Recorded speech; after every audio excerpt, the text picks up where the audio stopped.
Shalom, que la grâce de Dieu soit sur vous, que Dieu vous bénisse et que sa faveur soit sur vous. Et aujourd'hui, nous allons aborder un thème très important. Voilà. Qui sont les ramassis? Qui sont les ramassis? C'est ce que nous allons voir aujourd'hui. Et c'est une étude que nous allons faire, c'est une étude de la parole de Dieu.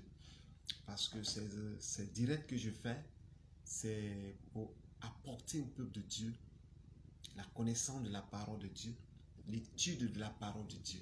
Voilà, c'est pourquoi j'aborde plusieurs thèmes différents. Voilà, je peux aborder le thème sur la délivrance, après aborder un thème prophétique, aborder un thème sur l'enlèvement, l'eschatologie. Donc, j'aborde en un mot plusieurs thèmes. Voilà, j'aborde plusieurs thèmes. Donc, je pense que tu dois suivre ce programme, cet enseignement, parce que ça va te faire grandir dans la foi, dans la connaissance, dans le ministère. Ça va te faire grandir dans la révélation. Voilà. Donc, c'est ce que nous sommes en train de voir. Aujourd'hui, nous parlons des ramassis. Voilà. C'est une étude que j'ai déjà faite. Je sais que Dieu va te parler au travers de ce thème parce que Dieu a un grand plan pour toi. On va parler des ramassis. Et quand on parle du ramassis, voilà, vous voyez dans la parole de Dieu, dans le livre de Nombre, Nombre nous parle de ramassis. Et on parle le ramassis, vous comprenez? Mais moi j'ai parlé ici le ramassis, mais j'ai parlé les ramassis. Vous comprenez? Voilà, les ramassis, selon le dictionnaire, l'explication du dictionnaire, nous allons voir. Mais permettez que je partage le message pour que ceux qui veulent suivre puissent comprendre et ceux qui ne sont pas connectés puissent se connecter et voir. Je vais partager le message dans d'autres groupes pour que vous puissiez voir. Donc, aussi vous qui êtes connectés déjà, partagez pour que le message puisse passer et que beaucoup de personnes puissent entendre ce message. Parce que nous allons parler le ramassis des gens, comme la Bible dit dans Nombre. Bon, ceux qui veulent nous suivre, c'est dans le livre de Nombre, chapitre 11. Voilà. À partir du verset 4. Nombre chapitre 11, à partir du verset 4. Que nous allons voir tout à l'heure. Voilà. Sur notre direct que nous allons voir tout à l'heure. Nous parlons des ramassis. Ok, nous allons commencer parce que c'est très important. Qui sont les ramassis? Voilà. Je lis dans le livre de Nombre, chapitre 11, le ramassis de gens qui se trouvaient au milieu d'Israël fut saisi de convoitise. Et même les enfants d'Israël recommencèrent à pleurer et dire: qui nous donnera de la viande? A dit: qui nous donnera de la viande à manger?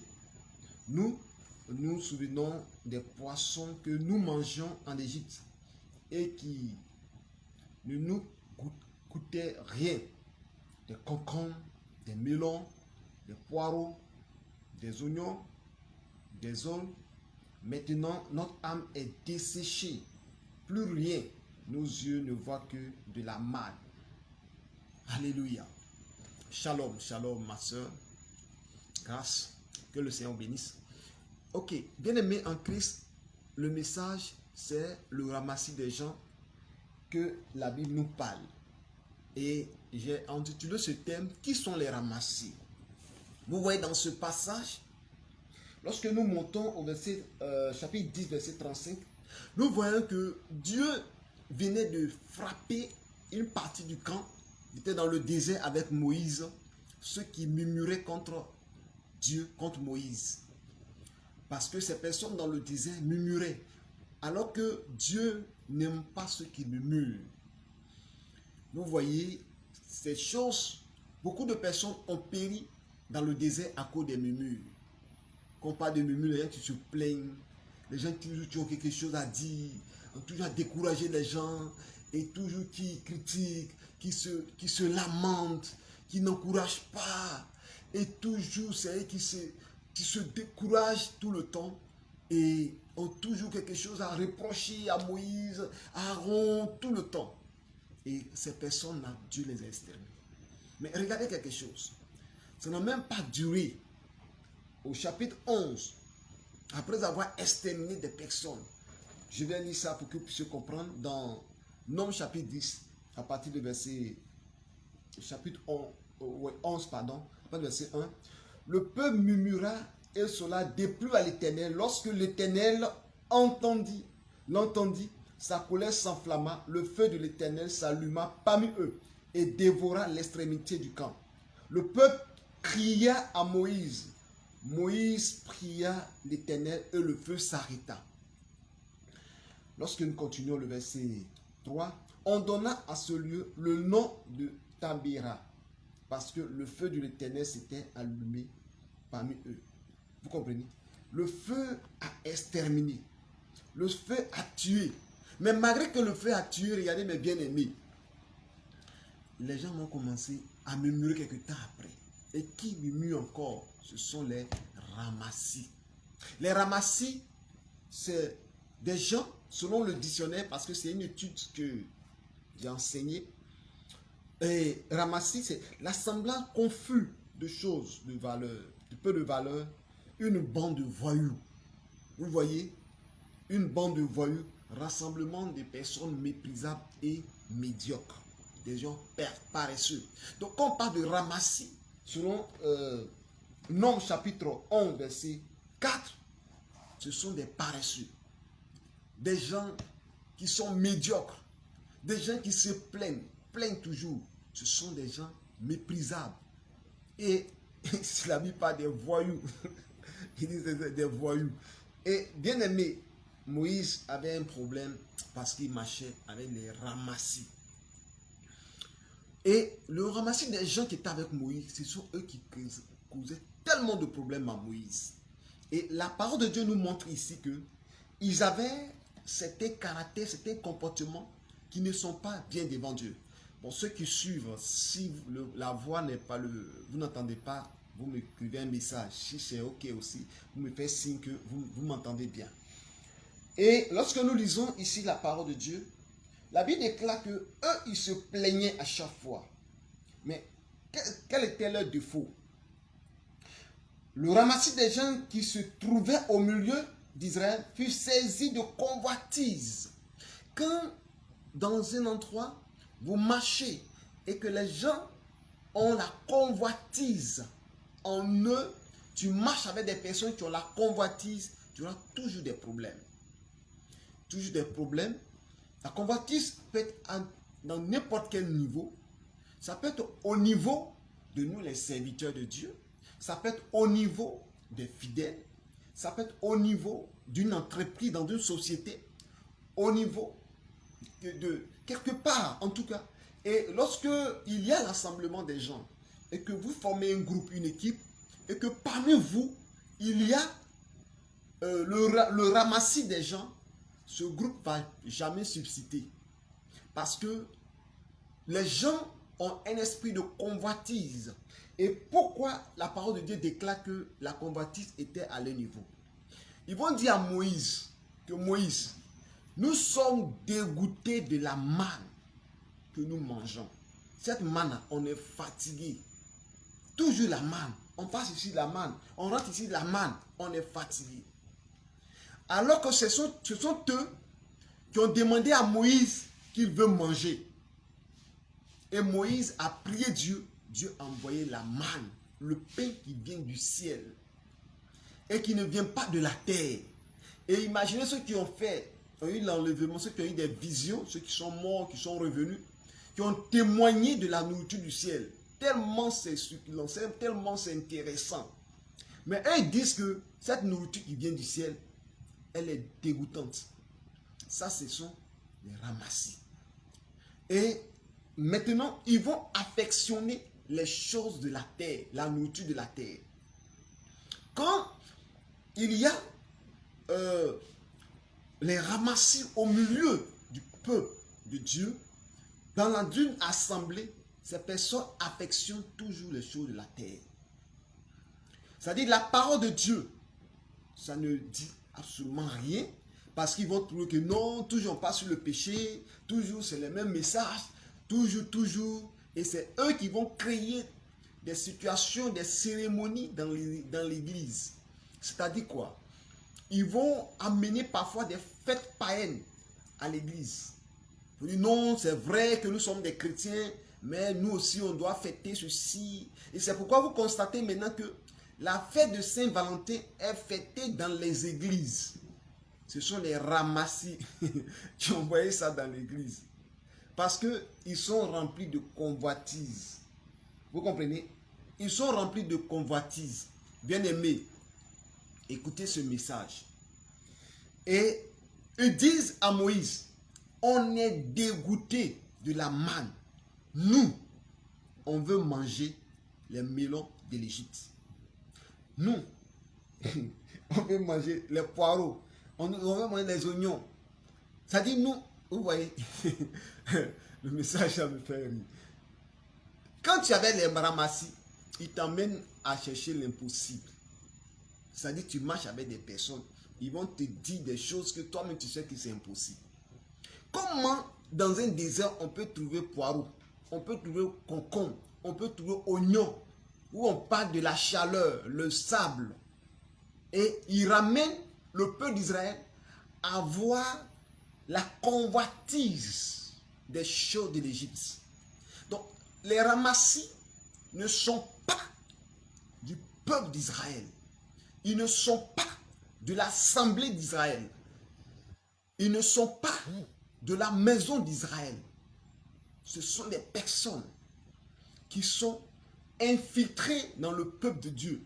Ce sont des personnes qui sont infiltrées dans le peuple de Dieu pour pouvoir créer des problèmes. Parce qu'au départ, vous regardez quelque chose.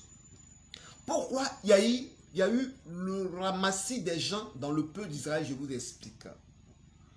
C'est parce que Dieu a opéré des miracles, a délivré le peuple d'Israël en Égypte. Dieu agit puissamment au point que eux, ils ont vu la puissance de Dieu. Ils ont vu le Dieu d'Israël qui a délivré le peuple d'Israël, qui a libéré le peuple d'Israël. Et quand ils ont vu cela, qu'est-ce qu'ils vont faire? Ils vont se dire, tiens, écoutez, ce peuple-là, il faut qu'on le suive. On le suive. Il faut qu'on les suive. Parce que ils sont puissants. Ils ne sont pas israélites. La plupart des ramassis ne sont pas des Hébreux. C'est pourquoi la Bible déclare dans le livre de Romains que ceux qui descendent d'Israël ne sont pas tous d'Israël. Tous ceux qui sont descendus d'Israël, ceux qui descendent de l'Égypte ne sont pas tous des Hébreux. Et ils sont au milieu des Hébreux.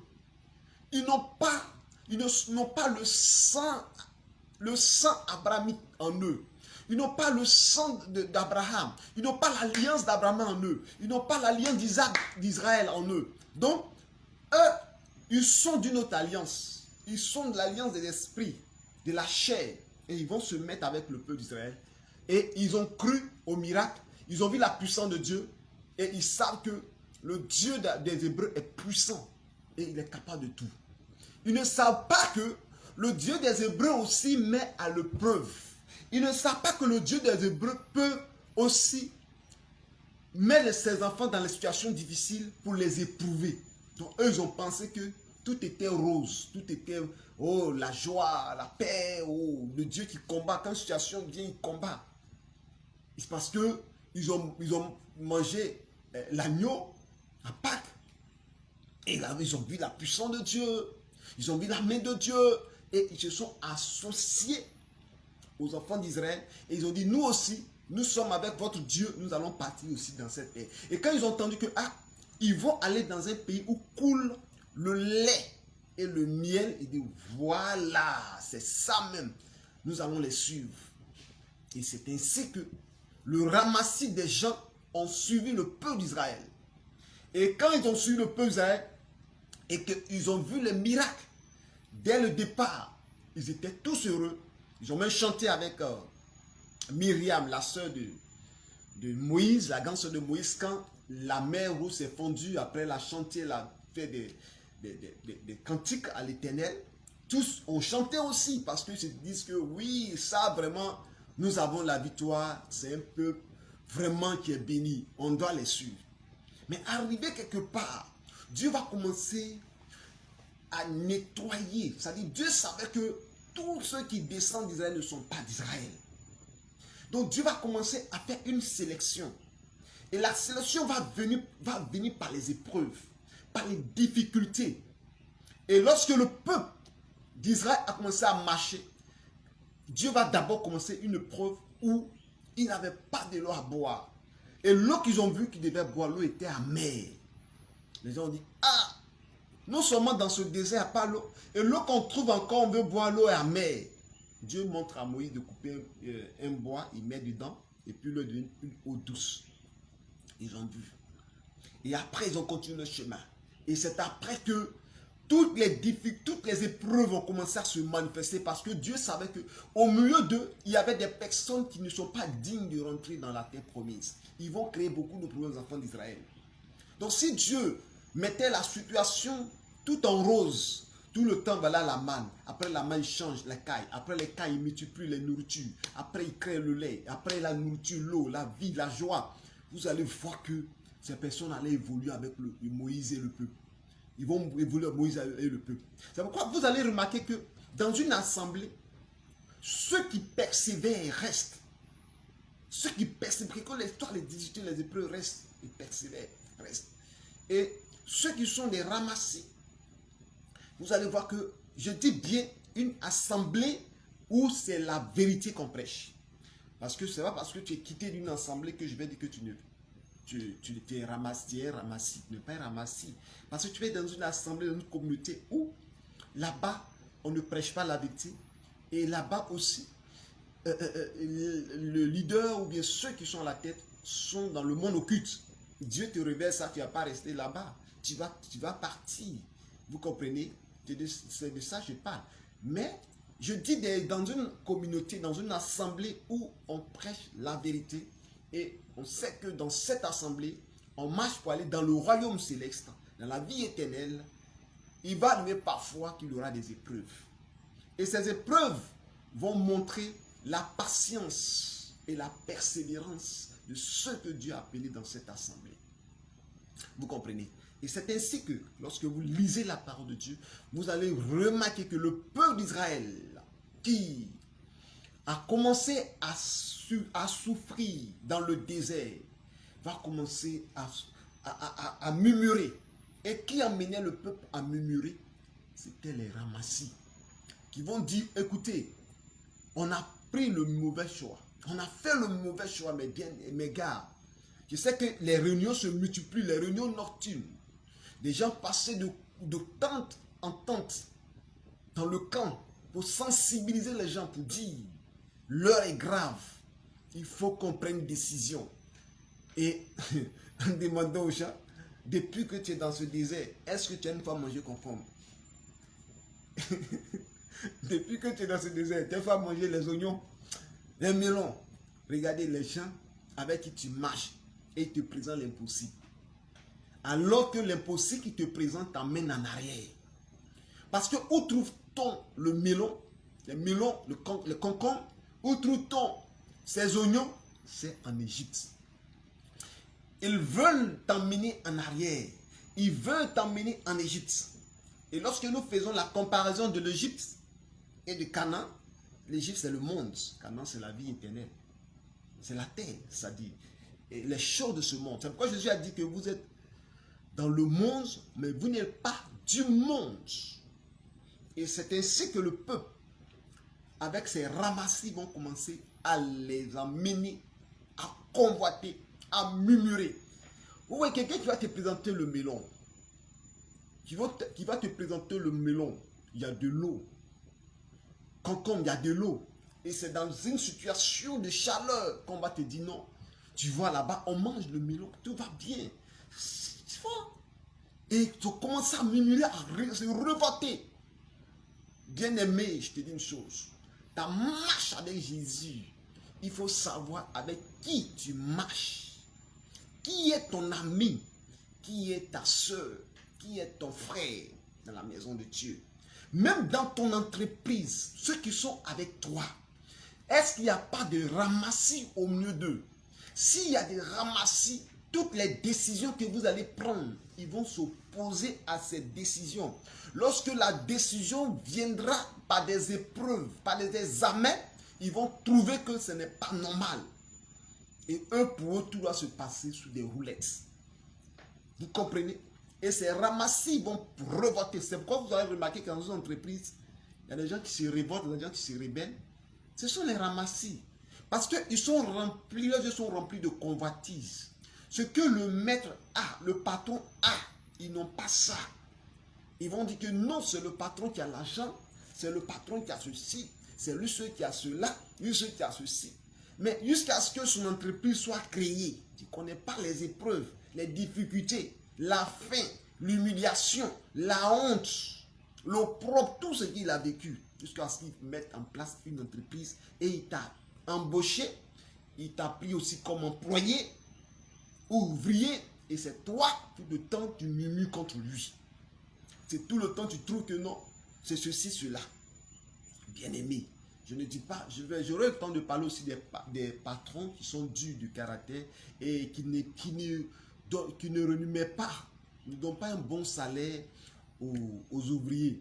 Ce n'est pas ça que je vais parler, mais je vais parler des patrons sincères, des patrons sérieux qui font travailler pour l'entreprise. Mais si dans ton entreprise, tu as des ouvriers ramassis, tu as des employés ramassis, tu auras des problèmes.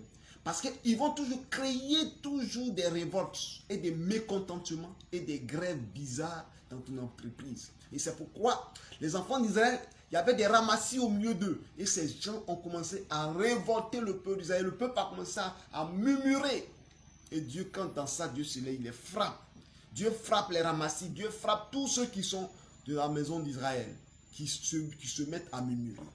Donc, il ne faut pas avoir l'esprit de ramassis dans ta vie. Il faut avoir un esprit de patience, un esprit de persévérance. Et lorsque nous marchons dans cette marche avec Jésus, les ramassis, ce sont des gens qui n'ont aucune crainte du leader.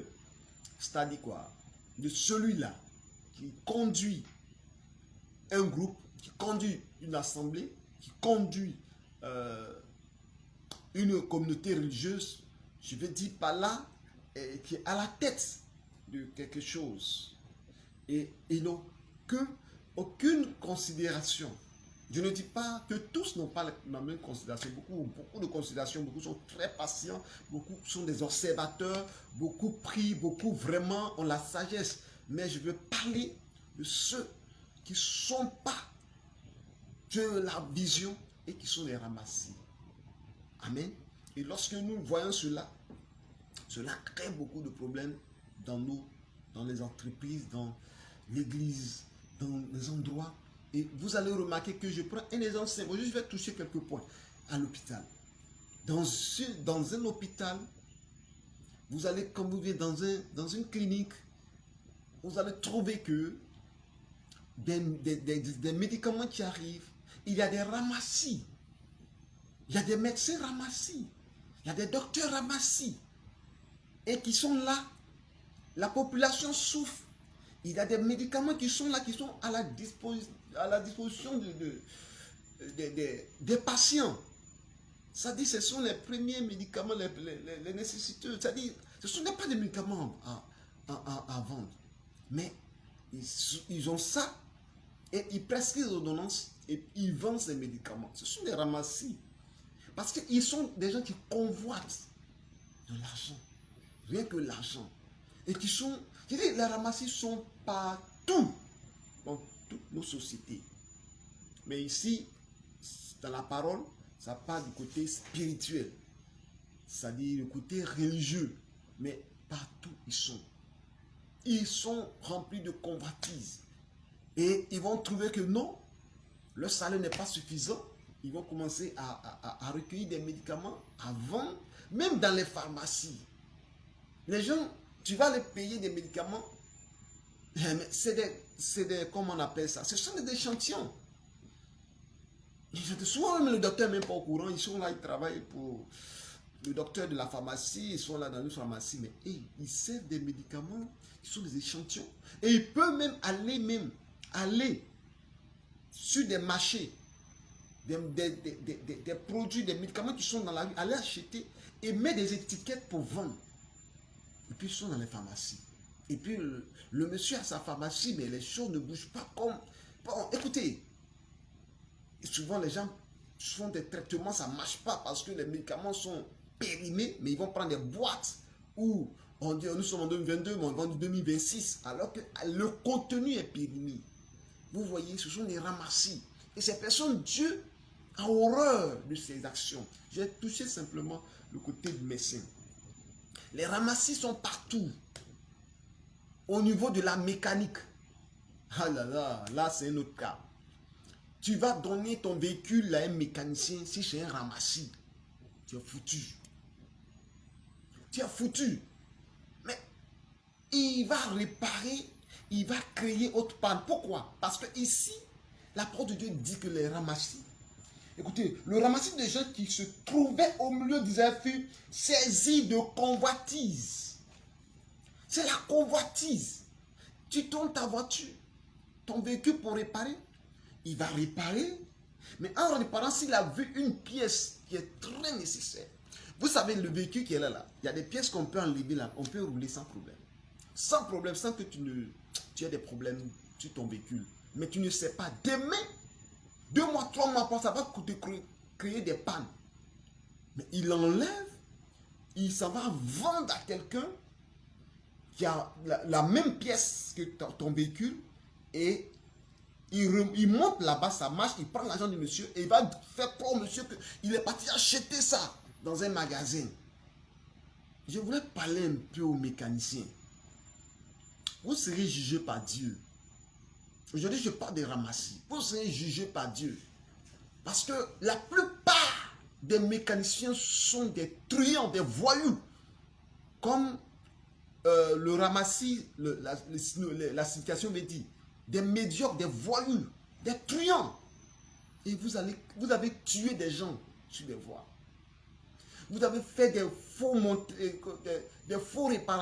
réparations et des gens ont eu des accidents. Moi, j'ai raté au moins 4 à 5 accidents. Cela est dû à des mécaniciens qui ont macéré les boulots, qui ont créé des situations pour que je revienne à une vitesse. Pour ceux qui connaissent le véhicule, le cadran de mon véhicule est sorti à une vitesse de près de 100 km/h que je roulais, qui est sorti sur le goudron. Si n'eût été la grâce de Dieu, je faisais tonneau. Pourquoi? Le mécanicien voulait que je revienne, il a desserré. Et après encore, il a encore, pour ceux qui connaissent le véhicule, quand tu ouvres le capot, il y a les où on met les bougies, les bobines. Il a desserré pour que le véhicule chauffe. Et le véhicule chauffe, ça tremble.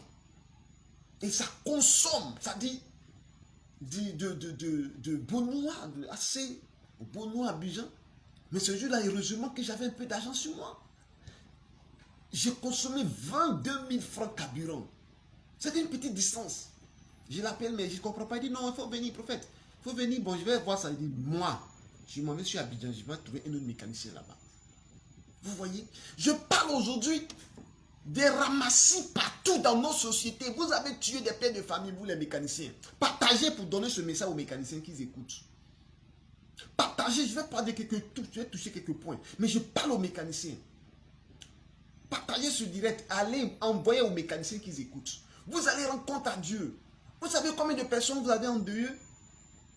Des familles que vous avez rendues dans des veuves, des orphelins. Parce que Vous êtes des ramassis. Vous convoitez l'argent. Vous convoitez, vous aimez l'argent. On vous donne l'argent pour aller payer une pièce. Vous payez une autre pièce qui n'est pas adaptable au véhicule. Et vous adaptez ça quand même. Et le gars roule. La voiture s'explose. La voiture fait tonneau. La plupart des accidents, cela est dû aux mécaniciens. La plupart, je ne dis pas tout. Mais aussi ces personnes aussi qui ne veulent pas payer des gens qui possèdent des véhicules, tu ne veux pas payer des bonnes pièces, qui veulent des pièces adaptables aussi. Faites très attention. Parce qu'il y a des bons mécaniciens qui vont te dire, ah, patron, ça là, cette pièce-là. Dis, oh, mon faux, mais ça fait rien, bon, on va se débrouiller. Toi-même, tu cherches la mort.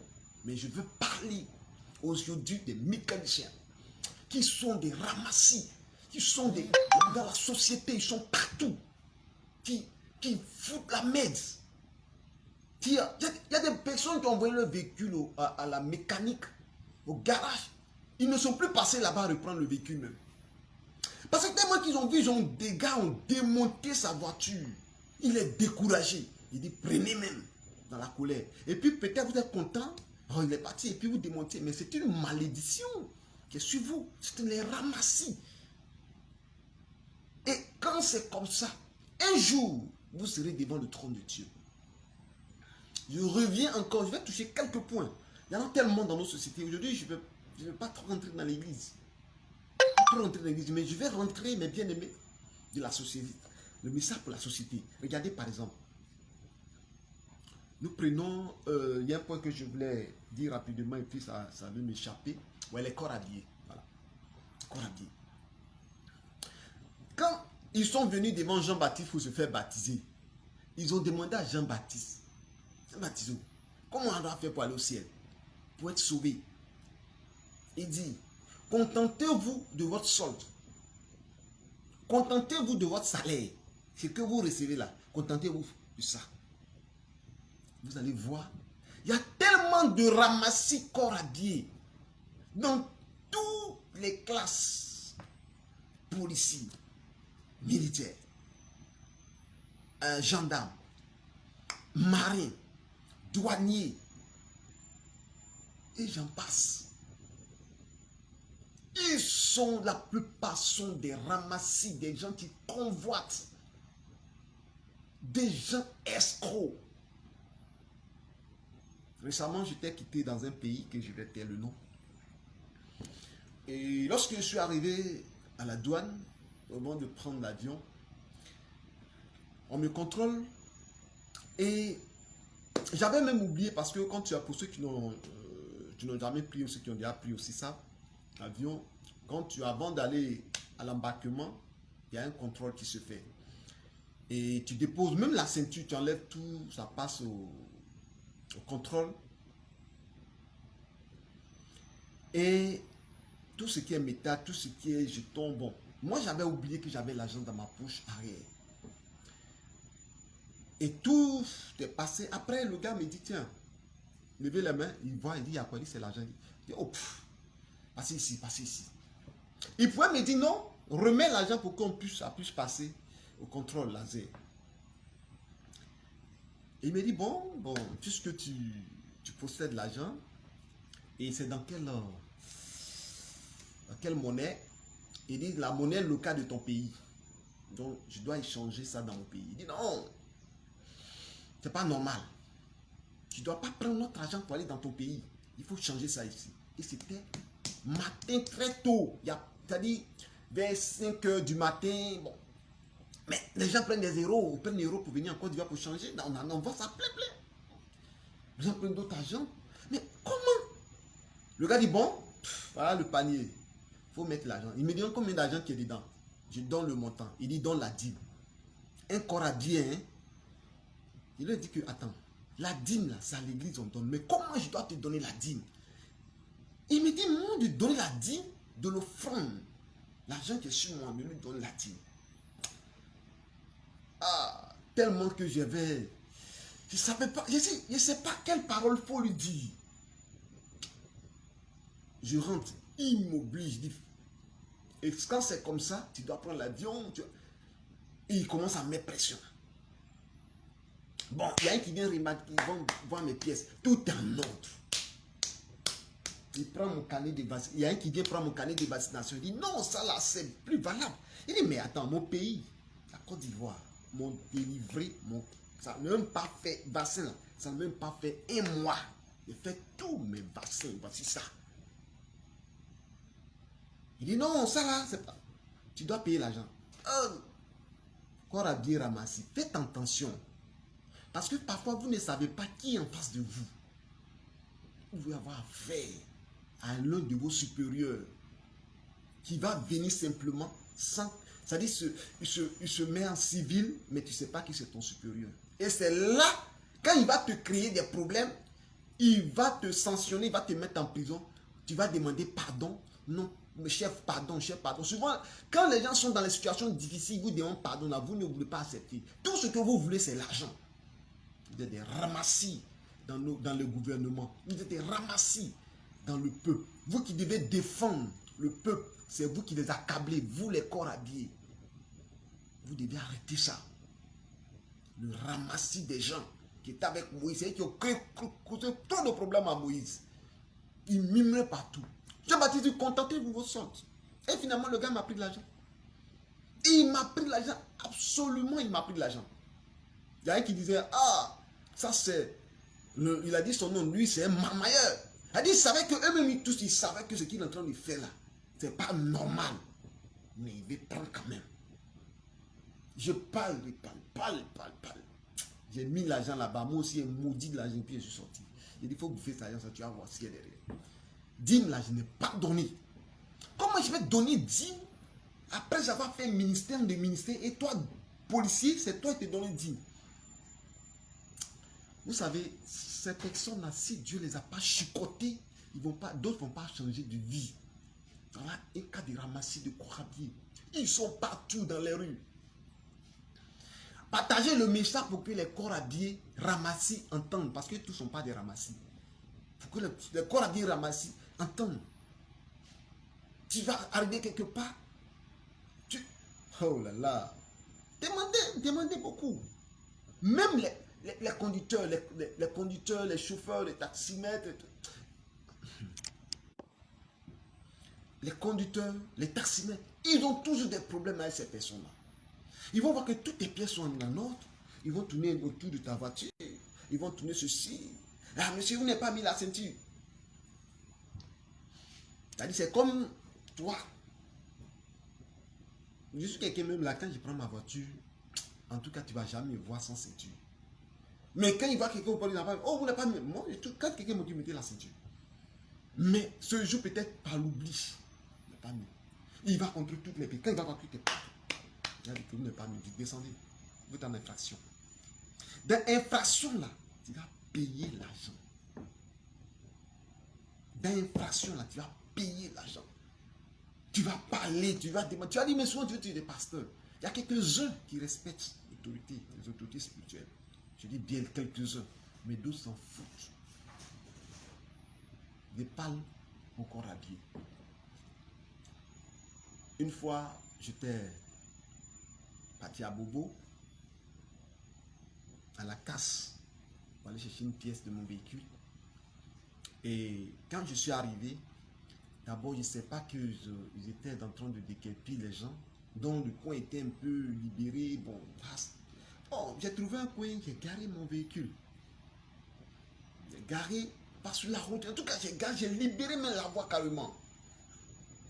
Or, il y a des gens qui sont là, qui appellent les policiers pour dire, venez, avec la mairie, il y a un véhicule ici, venez mettre sabot. Et qui sont ceux qui appellent? Ce sont les gens de la SWAT. Ils ont garé leur véhicule en haut là-bas. Donc quand toi tu es en infraction, ils viennent te prendre, ils ont l'argent, tu payes l'argent, tu donnes aussi aux policiers. Mais en temps normal, si vous savez qu'un endroit qu'on ne doit pas, comment dirais-je, garer, vous devez mettre des balises. Stationnement interdit. Mais il n'y a rien qui prouve qu'on ne doit pas stationner. Vous avez dégagé l'endroit. Mais vous avez tendu des pièges aux véhicules, aux usagers. Maintenant, en Europe, c'est pourquoi vous voyez que souvent l'Afrique a des problèmes pour s'en sortir, c'est ça. En Europe, tu ne peux pas voir une nation comme ça, où les gens sont là, et puis on vient comme ça, on vient là. Non, il y a des choses qui sont simples. Tu as dit, tu regardes, ça y est dans le code de conduite. Moi, je ne veux pas rouler voiture, je vois interdit de stationner, ou bien des balises qui au bord de la route, je vois ça, et puis je m'en ai garé. Mais là, si vous me prenez, mais c'est que je suis un faux conducteur parce que je ne respecte pas le code de la route. Mais vous ne mettez rien, il n'y a rien qui prouve qu'on ne doit pas garer là. Et puis vous êtes caché quelque part, la personne ne sait pas, il gare, ici on ne gare pas ici, ici là. Mais si vous avez parlé à la télé, que moi ce jour-là je n'ai pas suivi la télé pour dire que celui-là en train de dire puis on ne doit pas garer là, moi je sais quoi, je n'ai pas suivi. Ce jour-là peut-être je n'ai pas suivi, ou peut-être que je suis en voyage, on vient net, on t'arrête, on prend tes pièces, vous êtes ramassés. Et ce jour-là, c'était chaud. Je demande pardon. Je dis, je ne sais pas. Je suis un pasteur, je suis venu chercher une pièce ici. Vous voyez, est-ce que les gars me regardent même? Ils m'ont dit monter dans leur voiture. Les gars de la soirée, maintenant, ils ont commencé à tirer ma voiture pour monter. Je tourne à gauche, je tourne là. Ils ne veulent rien comprendre. On dit, bon, vous allez payer 30 000. Pourquoi on libère votre voiture? Et je suis là jusqu'à finalement. J'ai appelé un adjudant pour lui dire, un fils spirituel, il dit, ah voilà ma position ici. Je donne le numéro, le portail, il dit, bon passe-moi le corps habillé qui est là, mon collègue. Il passe le téléphone, ils échangent, ils ont mis d'échanger. Il dit, mais il en a une infraction, bon tu sais, hein, bon là, bon il n'a qu'à payer 15 000 et 30 000. Le gars, il m'appelle, il dit, bon passe le portable, il prend le portable, il dit, prophète, laisse, il va payer. Et puis il me fait un dépôt. Et puis je lui donne l'argent. Et ils font monter, ils ont déjà remorqué ma voiture. Au moment où ils venaient faire descendre la voiture, ils ont cassé quelque chose en bas. Ils ont démarré, ils sont déjà partis. Et j'ai eu 12 dépenses ce même jour-là. Ça dit non seulement pièce qui n'est pas payée. J'ai payé ça. Encore ce qu'eux, ils ont cassé et ce qu'ils m'ont pris. Vous pensez que ces personnes-là, leur fin sera une bonne fin. Quand après, ils vont à la retraite, ils n'ont pas de maison, ils n'ont rien, ils sont frappés de maladies bizarres. Oh, ce sont les sorciers. Non, c'est ta grand-mère qui veut te tuer. Après, nous, les prophètes aussi, on prouvé des choses comme ça pour donner aux gens, pour les encourager. Mais ce qu'ils ont sémé dans leur jeunesse, là, ça les rattrape. Toi, tu fais des mauvaises choses aux gens. Ça, c'est pour moi, je viens de dire. Hein. Mais si quelqu'un va parler pour lui, tu vas dire, yo, quelle pourriture. Ramassis. J'étais dans un pays encore. Et la dame qui me conduisait, parce que j'étais au programme, donc c'est qui était au volant. Et ce jour-là, une maman qui est très âgée, elle avait oublié ces pièces-là, son permis. Elle a dit, mon fils, je ne sais même pas, j'ai oublié mon permis. Pardon, pardon. On n'a bien jamais. Bon, c'est comme ça, on s'en va le général. Dans le général, là, la vieille lui a donné, la maman lui a donné 10 000 francs. On n'est plus allé voir le général. Il dit, bon, allez-y. Je suis descendu pour lui dire que non, je suis un homme de Dieu, je suis quitté de la Côte d'Ivoire. Il dit, non, montez. Bon, allez-y. Moi, je pensais que c'est parce que je suis descendu. Oh, il a pris les 10 000 francs. Son collègue qui est là-bas n'a rien vu dedans. Il dit, non, allez-y, allez-y. Les 10 000 francs. Regardez-moi ça. Les ramassis dans l'armée. Comment? Jean-Baptiste a dit, contentez-vous de vos soldes. Ramassez à la justice. Ils sont au milieu des véritables juges. Parce qu'ils sont épris de convoitise. L'argent. Rien que l'argent. Ils ne se contentent pas de leurs soldes. Et c'est eux qui donnent toujours tort aux pauvres. C'est eux toujours qui donnent tort aux gens qui sont sans voix. Et c'est eux qui disent que tu n'as pas raison et qui condamnent les gens. Et celui-même qui est dans la faute grave, qui doit faire la prison, ne fait pas la prison. Parce qu'on a glissé l'argent. Vous les juges, vous serez jugés devant Dieu. Vous êtes juges, non? Le juge des juges va vous juger. avocats, pour toutes ces personnes-là qui ne font pas le travail tel que Dieu demande. C'est pourquoi la parole de Dieu dit, on l'appelle le Dieu de la justice. Il est le Dieu de la justice. Ramassis partout. Ramassis partout. À l'école, professeur, il y a des ramassis qui prennent l'argent des élèves pour leur donner des points. Qui rendent des épreuves dures pour que après les enfants viennent vers eux. Instituteur, professeur. Partagez le message. Quand un prophète parle, Dieu met à cœur. Aujourd'hui, par exemple, souvent quand tu parles église, on dit, oh, vous les églises là. Aujourd'hui, là, je suis sorti un peu. Ramassis. Couturier. Il y a des couturiers ramassis. C'est-à-dire que tu vas donner ton vêtement, le tissu que tu as acheté. C'est pourquoi je vous dis une chose. Si vous achetez un tissu de valeur, prenez la photo. Ou coupez au moins un morceau pour garder sur vous. On ne sait jamais. Tu vas lui donner, il va prendre le même tissu. Il va aller dans un endroit très moins cher. Et il va payer le même tissu avec une faible qualité. Et il va prendre pour toi, il va aller coudre un habit et il va exposer pour vendre ou bien aller vendre dans un autre quartier ou bien garder le tissu pour vendre à un autre client. Et pour toi, tu as payé le vrai tissu, il va te faire coudre n'importe quoi. Demain, quand tu vas apporter, tu vas dire, oh, on dit ça c'est un magasin de qualité, monsieur, allez payer tel tissu, mais regardez, souvent, ce n'est pas le magasin. Tu as eu un couturier ramassis. Il est ramassis. La convoitise. Ils font des choses abominables. Mais bien aimés, il y en a tellement dans nos sociétés. Je ne sais pas où commencer ou terminer. Ramassis. Tu peux ajouter. Toi qui écoutes ce message, tu connais les ramassis. Dans les commentaires, tu peux mettre les ramassis. Les commentaires, ramassis, tu sais qui sont les ramassis. Les ramassis font du tort au peuple. Les ramassis convoitent. Les ramassis troublent. Les ramassis font des choses très graves.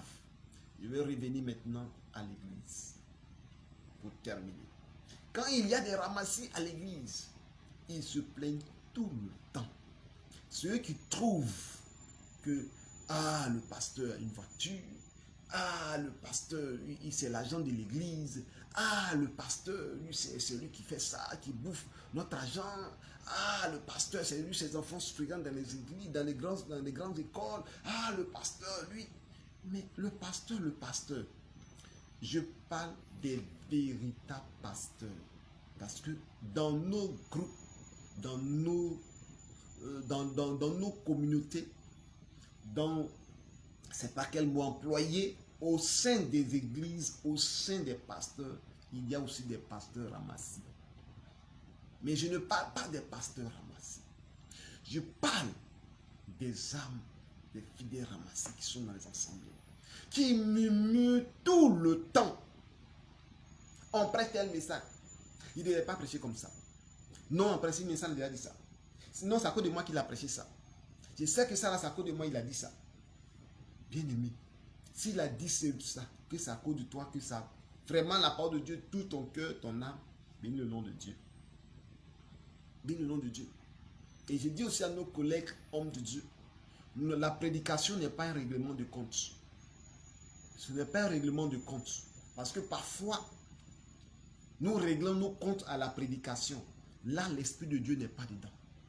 Mieux vaut régler entre vous pour dire telle chose que tu as fait, ce n'est pas bien, que nous réglons. Mais ce n'est pas un règlement de compte. Mais si nous prêchons un message, peuple de Dieu, et que le message coïncide par rapport à ton comportement, il ne faut pas forcément accuser le pasteur. Le Saint-Esprit sonde le cœur et les reins. Donc, il peut connaître ce que tu fais, ta position. Bien-aimé en Christ, je veux que tu écoutes ce message pour ne pas être dans le lot des ramassis. car ces ramassis ne sont pas rentrés en Israël, à la terre promise. Et tous ont été balayés dans le désert. C'est pourquoi la Bible déclare que de tous ceux qui sont sortis à partir de 21 ans et plus, sont tous morts dans le désert. Et c'est à partir de Josué et Caleb qui avaient plus de 21 ans, Josué et Caleb, et les deux seulement qui sont rentrés. C'est-à-dire ceux qui sont nés dans le désert et des gens qui avaient 20 ans, 21 ans, juste, plus ceux qui sont nés dans le désert, c'est eux qui sont rentrés. Mais ceux qui avaient plus de 21 ans ne sont pas rentrés. 22 ans, 23 ans, 30 ans, 40 ans, 50 ans, tous ceux-là sont morts dans le désert. À part Josué et Caleb, qui avaient plus de peut-être 30 ans là-bas, qui sont sortis de l'Égypte, qui sont rentrés. Donc, Dieu ne permet pas que tu marches avec des ramassis. Parce que les ramassis vont te décourager. Les ramassis vont murmurer. Les ramassis vont t'affaiblir. Les ramassis vont te troubler l'esprit. J'aimerais m'arrêter là. Et que Dieu vous bénisse. Et que la grâce de Dieu soit sur vous. Je parlais de qui sont les ramassis. Je pense que Dieu t'aidera à ne pas être ramassé, mais à être un vrai fils de Dieu. Et lorsque on parle de ramassis, quand Jésus ne parle pas de ramassis, mais Jésus lui parle du bouc et de la brique. À droite sera les brebis. Bon, comme c'est la vidéo en face faciale, donc vous allez voir que quand je fais comme ça, c'est ma main droite, mais vous voyez comme c'est ma main gauche. Donc je préfère ne pas faire ma main. À droite, ce sont les brebis, et à gauche, ce sont les boucs. C'est Jésus qui a dit ça. Et il parle aussi de l'ivraie et du blé. L'ivraie et le blé. Amen. Donc, mes bien-aimés, soit le blé du Seigneur, soit la brebis du Seigneur. Que tu ne sois pas livré dans la maison de Dieu. Que tu ne sois pas un bouc dans la maison de Dieu. Et que tu ne sois pas un ramassis, un voyou, un truand, un homme médiocre, un paresseux, un moqueur, mais que tu sois fils du grand roi, fils du Dieu vivant. Que le Seigneur vous bénisse et que sa grâce soit sur vous. C'était votre serviteur, le prophète Paul Moïse d'Oliveira. Je demande de partager la vidéo, de partager à plusieurs personnes, que cette vidéo parcourt le monde entier, parcourt partout, pour que ces personnes qui sont concernées, ces classes sociales qui sont concernées, parce que j'en ai cité les coradiers, les mécaniciens, les médecins, les pharmaciens et autres, au niveau de l'église, puissent recevoir et que chacun se donne réellement à Jésus. Car la Bible nous déclare que tous comparaîtront devant le tribunal de Dieu et chacun rendra compte de ses œuvres, bien comme en mal. Et la parole de Dieu nous dit, vos œuvres vous suivront. Donc tes œuvres vont te suivre devant le trône de Dieu. Tes œuvres bonnes ou mauvaises te suivront. Et ce jour-là, la dernière parole, la dernière décision reviendra au juge des juges, Jésus-Christ de Nazareth. Que Dieu vous bénisse. Shalom, à demain, par la grâce de Dieu.